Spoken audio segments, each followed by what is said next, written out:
BJP માં ગયા તો તમારો હગો મળ્યા, હગો ને 23 મહિના હાથે રહ્યા, એમાં તમે કોંગ્રેસમાં આવી ગયા કે હગે એમને કહ્યું હગા રવા દો એમના ન કીધું આપણે હાથે હાથે તમે એમને કહ્યું હગા હાથે હાથે આવી જાવ, આપણે બે જણા કોંગ્રેસમાં ના એને લઈ આવ પણ મારો શું થાય પછી। ईडी की छापेमारी को कैसे देखते हैं आप? जब बीजेपी में थे तब आपके ऊपर क्या दबाव बनाया जा रहा था कि जब आप कांग्रेस में जाएंगे तब आपके ऊपर छापेमारी करवाएंगे या फिर कार्रवाई करवाएंगे? जब आपके घर पे काला धन मिला था या फिर सिर्फ डराने की राजनीति की गई? काला धन तक क्या होता मुझे बताइए। अपने युवा अवस्था से ही राजनीति में करियर मतलब शुरुआत कर चुके थे, बहुत संघर्ष किया, आज आप नाम कमा रहे हो और यहाँ तक पहुँचे। आज का युवा जो राजनीति करना चाहता है उन्हें आप क्या संदेश देना चाहिए? आने वाला पंचायती राज चुनाव है, आपके कांग्रेस में आने पर क्या पंचायती राज चुनाव में कांग्रेस ये बाप पार्टी में असर देखने को मिलेगा कुछ? क्या मोदी सरकार जांच एजेंसियों को राजनीतिक इस्तेमाल कर रही है, ऐसा लगता है? नहीं, जो एजेंसी है वो मोदी साहब नहीं, एजेंसी को अपना काम करना चाहिए। नमस्कार, राजस्थान में राजनीति ने एक नया मोड़ ले लिया है, क्योंकि वागड़ क्षेत्र के बड़े नेता और कद्दावर नेता कहे जाने वाले महेंद्रजीत सिंह मालविया ने जब से बीजेपी से यू टर्न लेकर कांग्रेस का दामन थामा है, तब से ही ये नाम बहुत चर्चा में है और आने वाले पंचायती राज चुनाव को लेकर वागड़ में हलचल मची है। अब महेंद्रजीत सिंह मालविया से जानने का प्रयास करेंगे और सवाल जवाब करेंगे। मालविया साहब, कैसा लग रहा है? पहले 40 साल से राजनीति करी थी, उसी पार्टी में आप अब वापस आ चुके हैं।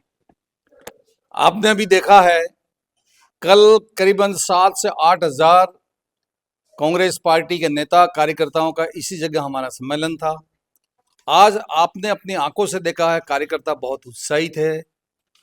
मैं भारतीय जनता पार्टी में चला गया, उसकी वजह से जनता बहुत दुखी थी, लेकिन आने की वापस खबर सुनकर भूखा प्यासा इस भैरव जी के इस प्रांगण में बड़ी संख्या में ढोल ढमाकों के साथ में पटाखे फोड़ते हुए गीत गाते हुए काफी कार्यकर्ता यहाँ पे उपस्थित हुए। सर, आखिर आपने पहले कांग्रेस में थे, आप पूरा मतलब लाइफ ही पूरी कांग्रेस में निकल गई, फिर बीजेपी में 23 महीना रहे, आखिर क्यों फैसला लेना पड़ा कि वापस कांग्रेस में आ चुके हैं आप?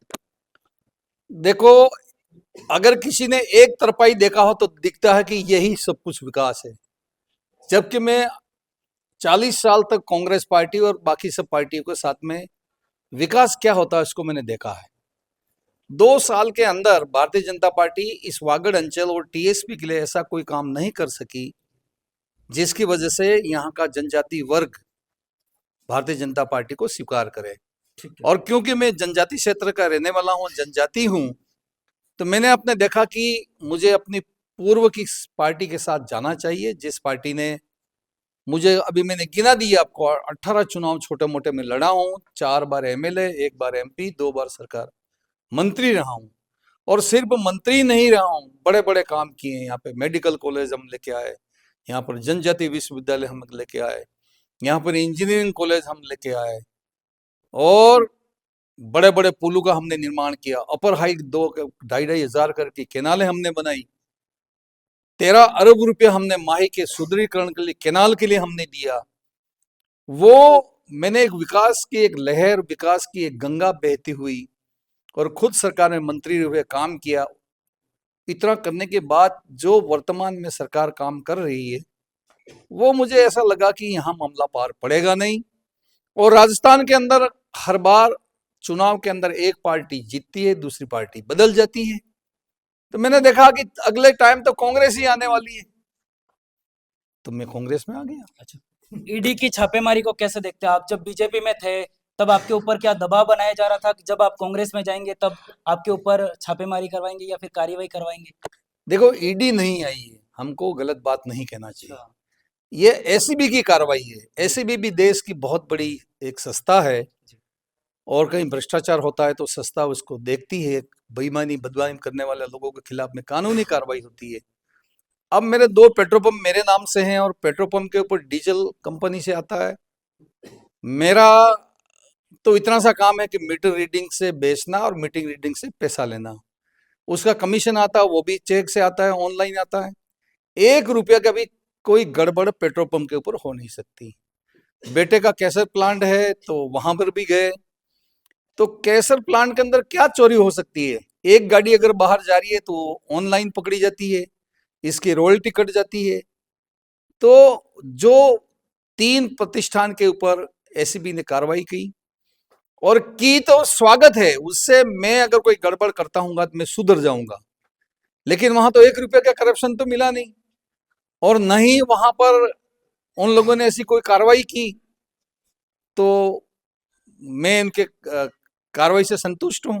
अगर मेरे यहाँ कोई गड़बड़ी नहीं निकली तो मुझे अच्छा लगा, लेकिन आपने मेरे वहां कार्रवाई की, वो ठीक नहीं किया। अच्छा, जब आपके घर पे काला धन मिला था या फिर सिर्फ डराने की राजनीति की गई थी? काला धन तक क्या होता मुझे पता ही नहीं। और जहां तक डरने का सवाल है, मैं तो हरदेव जी जोशी जी के, मुख्यमंत्री जी के गोद में बैठा हूँ, उस जमाने से राजनीति कर रहा हूँ, इसलिए मैं तो डरने वाला तो आदमी हूँ नहीं। क्या मोदी सरकार जांच एजेंसी को राजनीतिक इस्तेमाल कर रही है, ऐसा लग रहा है? नहीं नहीं, जो एजेंसी है वो मोदी साहब नहीं, एजेंसी को अपना काम करना चाहिए, वो एजेंसी अपना काम कर रही है। आप वागड़ में जब मंत्री रहे तब आपने खूब विकास करवाया, किसान की खेत तक पानी पहुंचाया, और यहाँ पर हमने भी देखा हाई लेवल कैनाल बन रही है, वहां पर एक बड़ी सुरंग बनाई जा रही है, बहुत विकास करवाया और हर किसान अब खुश है। और अब आप आने वाले समय में वागड़ क्षेत्र को किस रूप में देखना पसंद करते हैं? वर्तमान सरकार से तो मुझे कोई उम्मीद नहीं है, माफ करना। मुख्यमंत्री जी अच्छे आदमी हैं हमारे, कोई बात नहीं, बहुत सज्जन व्यक्ति हैं, लेकिन खाली व्यक्ति होने से काम नहीं होता है। जैसे कि नरेगा, मैंने अभी कहा 4 लाख 3 लाख काम करते थे, उस जगह पे आज 50,000 लेबर काम नहीं कर रही, पेमेंट नहीं हो रहा है, तो विकास कहाँ से हो जाएगा? विकास तो हमारी सरकार वापस आने वाली है, देखना। एक ये मेरा कार्यकर्ता यहाँ खड़े खड़े सुन रहे हैं, न भूतों न भविष्य हुआ ऐसा काम करके हम दिखाएंगे, और हर किसान के खेत में पानी ले जाएंगे। जहां आज 1 किलो 500 ग्राम अनाज नहीं पकता, वहां पे क्विंटल बन अनाज पकेगा। किसान भाई के गुजरात जाने का सिलसिला इसको हम बंद करेंगे, बाल बच्चों को पढ़ाएंगे लिखाएंगे और मजे मारेंगे। ये बात मैं कहना चाहता हूँ। अच्छा, आपने युवा अवस्था से ही राजनीति में करियर मतलब शुरुआत कर चुके थे, बहुत संघर्ष किया, आज आप नाम कमा रहे हो और यहाँ तक पहुंचे। आज का युवा जो राजनीति करना चाहता है, उन्हें आप क्या संदेश देना चाहेंगे? सीधी सीधी बात है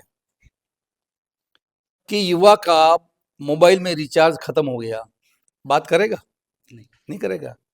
तो तुम जिस पार्टी के साथ में लगे हो उसमें तो कोई रिचार्ज करने का ठिकाना ही नहीं है, तो तुम्हारा मोबाइल कहां से चलेगा?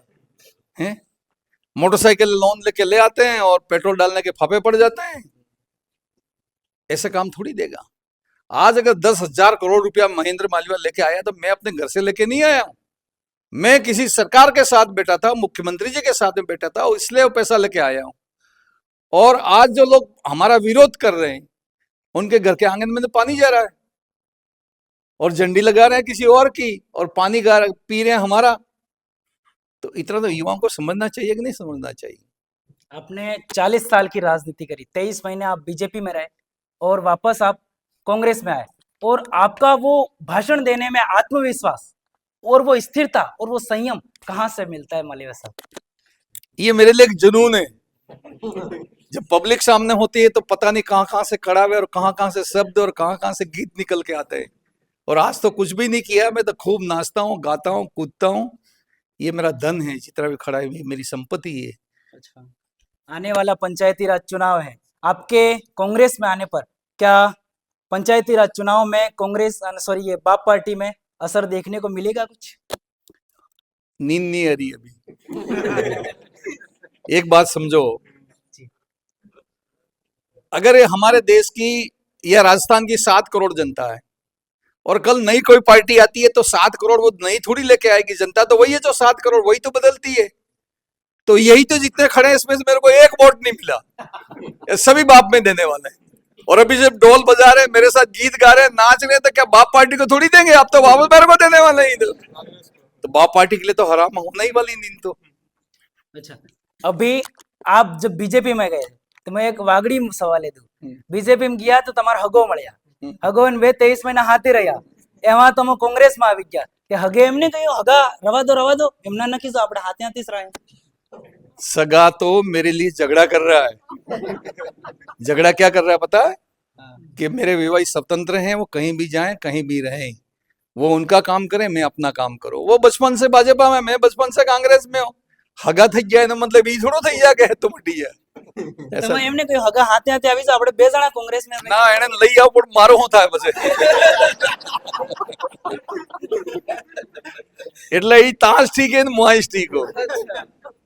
ठीक है, बे हगा हगा एवं अलग થઈ चुका है ने। ये पूरे मालवीय साहब हमारे साथ थे, हमारे सवालों पर बेबाकी से जवाब दिया और इनके भाषण आपने सुने होंगे कितने स्थिरता और संयम के साथ और कितने आत्मविश्वास के साथ बात करते हैं।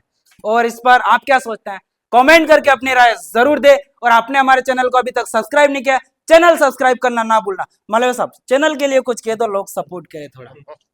એ ભાઈ આ સુરો આપણે ગાવડનો હે તે આપણે બીજે ના લેતા, આના ભાઈને भी चैलेंज है, તેને આપણે मदद करो। ये हमेशा आदिवासी की क्षेत्र की जागृति के लिए काम करते रहते हैं। इनको मेरी बहुत शुभकामनाएं हैं। इनको आप लाइक करो और ज्यादा ज्यादा सोशल मीडिया पे शेयर करो। बहुत बहुत शुक्रिया। ये थे मालवीय साहब जिन्होंने आशीर्वाद किया, वो आशीर्वाद अब आपको पार करना है। और इस पर आप क्या सोचते हैं, कमेंट करके अपनी राय जरूर दे। मैं हूं प्रवीण डोडिया, भारत की आवाज। नमस्कार।